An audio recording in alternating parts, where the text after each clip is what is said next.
Bienvenue à tous. Une semaine consacrée à la presse togolaise. C'est une initiative du Conseil national des patrons de presse. Quelques jours de discussion autour du thème « La presse face aux défis du futur ». Le président du CONAP est notre invité sur ce plateau, Arimiao Tchaniao. Merci d'avoir répondu à notre invitation.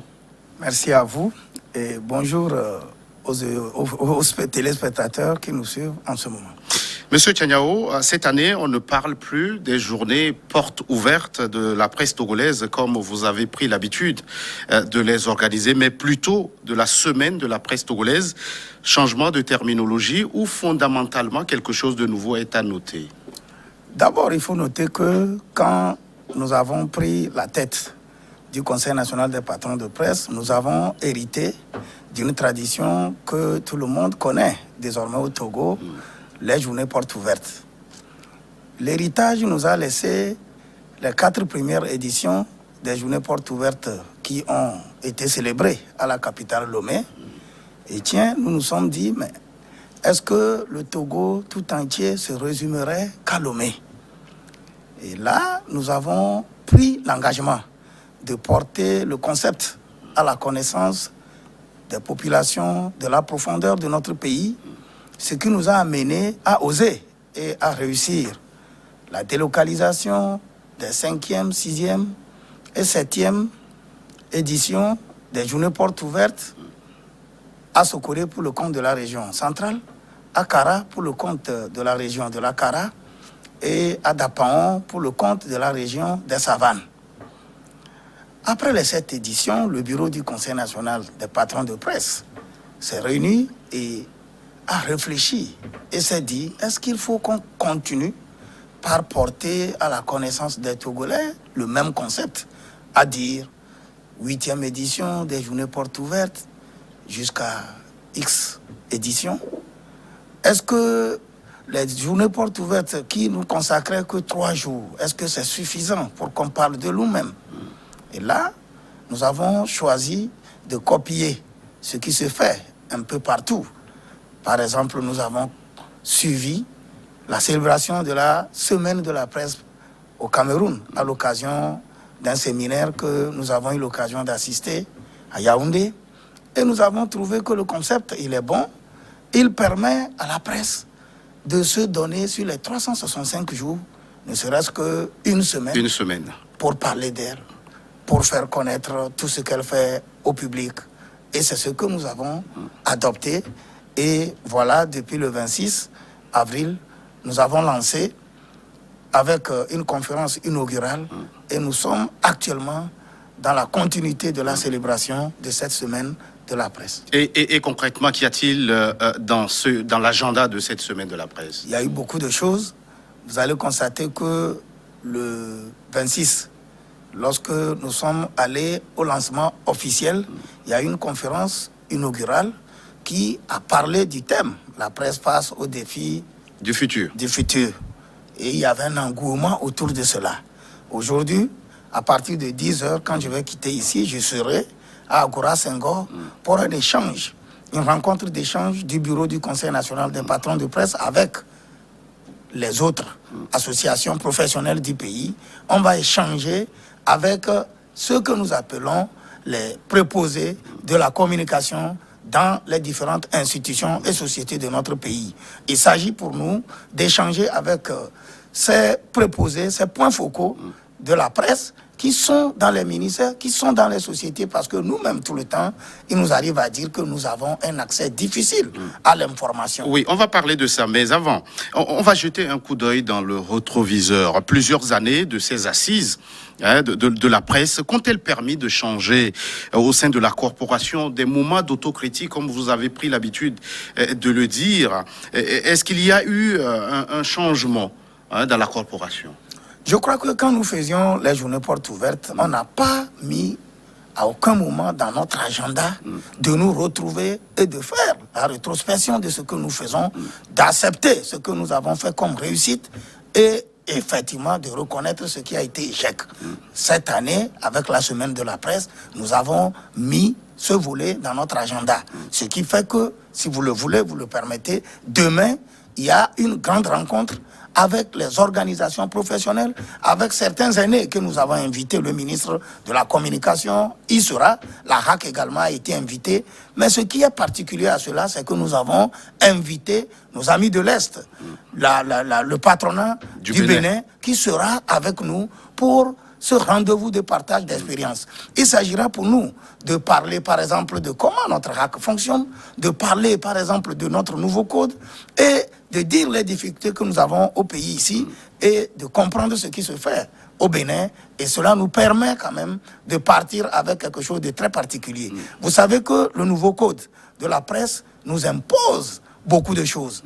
Il y a, par exemple, dans ce code, on nous demande de faire en sorte qu'on quitte l'informel où nous exerçons aujourd'hui pour devenir de véritables sociétés de presse.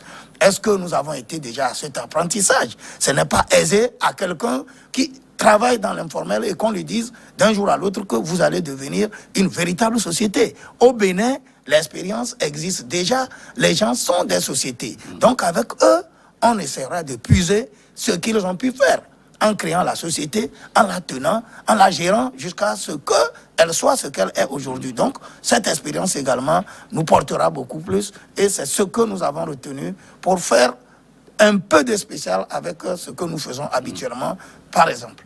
Alors, vous parlez de cette rencontre que vous initiez avec les attachés de presse, comme on les appelle, des institutions de la République, des ministères.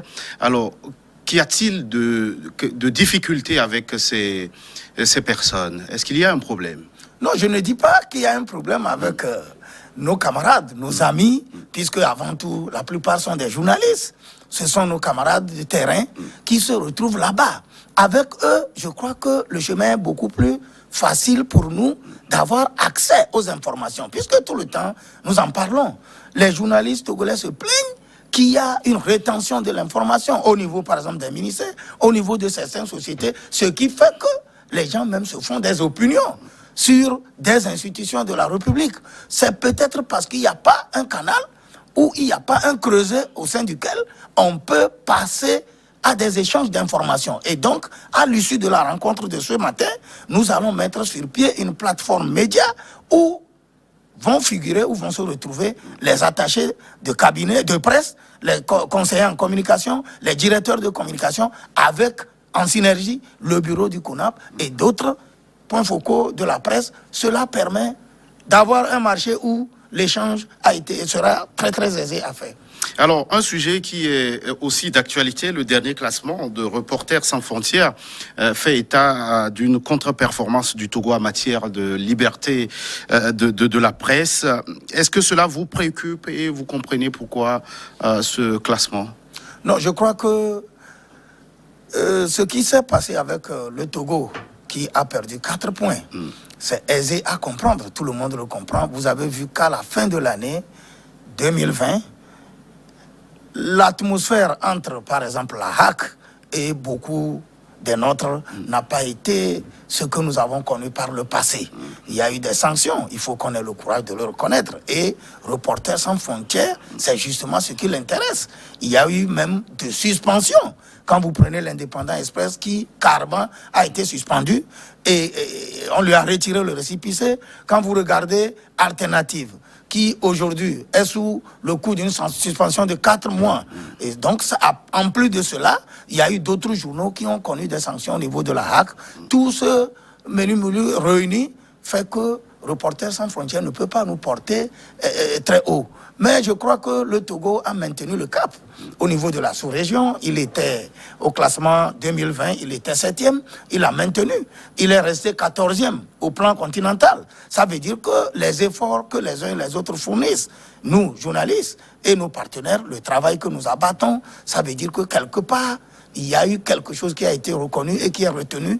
Il revient à tous les acteurs, pays, de faire en sorte qu'on puisse ajuster juste les guilles pour que le Togo remonte. Puisque quand vous suivez le commentaire de Reporters sans frontières, il y a eu des recommandations qui ont été données à certains points focaux qui répondent directement, notamment à la HAC. Il y a eu des recommandations au ministre de la Communication, il y a eu des recommandations de Reporters sans frontières et je crois que tout ce qui a été dit, toutes ces orientations, si les uns et les autres les mettent en pratique, le Togo s'en sortira beaucoup plus mieux en 2022 et c'est ce que nous souhaitons pour notre pays. Est-ce qu'au niveau du CONAP, vous avez un plaidoyer que vous faites à l'endroit de l'État, puisqu'il faut le souligner, l'État vous accompagne dans l'organisation de cette semaine dédiée à la presse?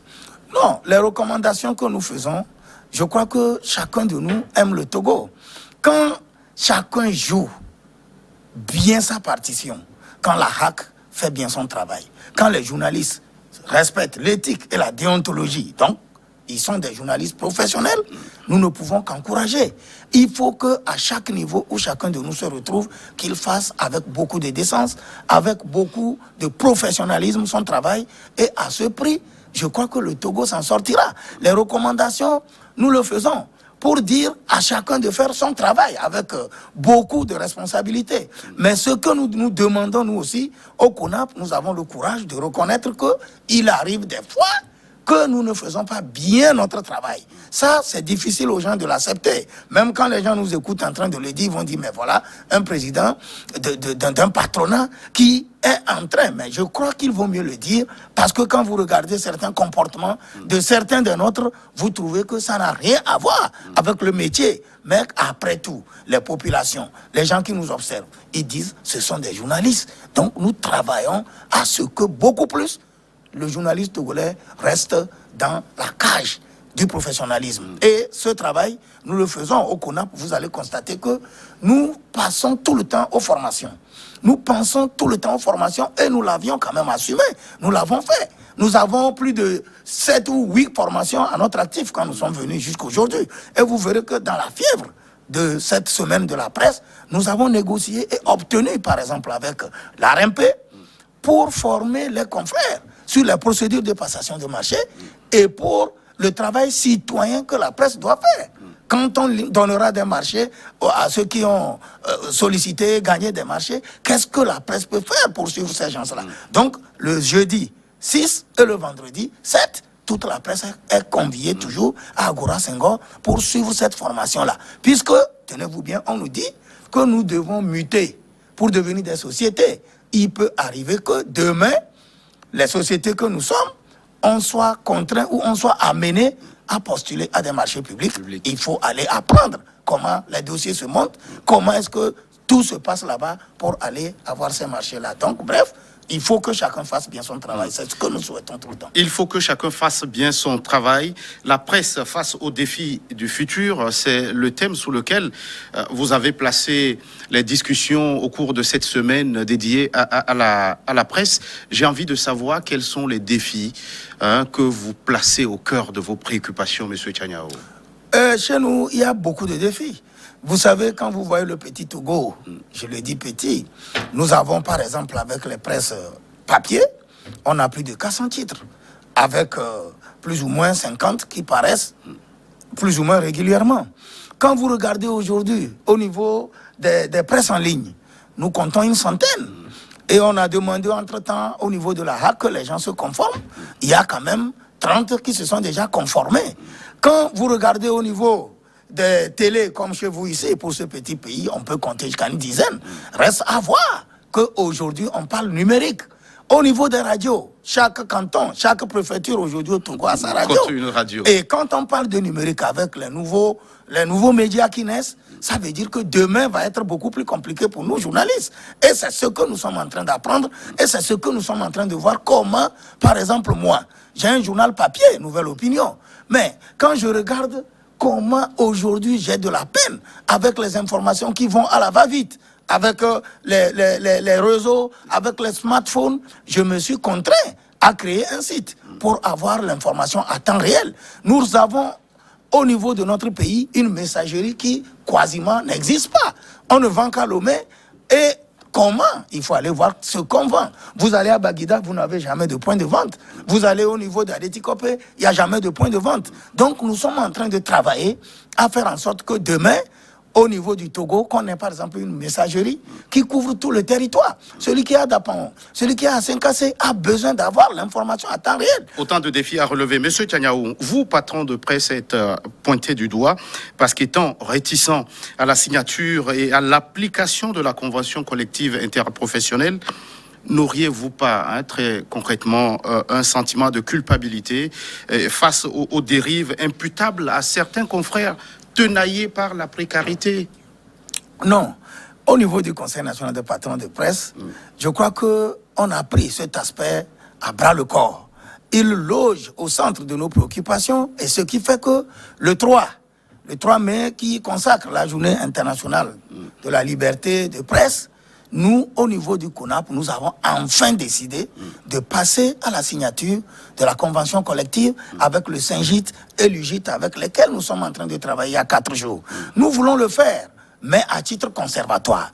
À titre conservatoire, tout simplement parce que, comme vous venez de le dire exactement, il y a eu des tiraillements où les patrons accusent les syndicats de n'être pas organisés, de ne s'être pas mis ensemble pour faire face au patronat, où tout cela, les patrons, certains se disent n'être pas encore prêts. Oui, nous ne sommes pas encore prêts, mais aujourd'hui, il y a quelque chose qui nous talonne. Et c'est le nouveau code de la presse. Et ce nouveau code de la presse et de la communication, je l'ai dit tantôt, veut que nous nous conformions aux règles généralisées dans tout le monde entier. Ça veut dire que quand on nous dit de devenir des sociétés, une société, c'est quand même une structure hiérarchisée, où il y a le patron, où il y a le secrétariat, où il y a tout le corps qui on l'a compris. Vous avez autant de défis à relever, monsieur Arimia Ochaniao, président du Conseil national de patrons de presse. Merci d'être passé sur ce plateau. C'est moi qui vous remercie. Merci à vous qui êtes resté à notre compagnie. À très vite pour un autre numéro de votre émission Focus.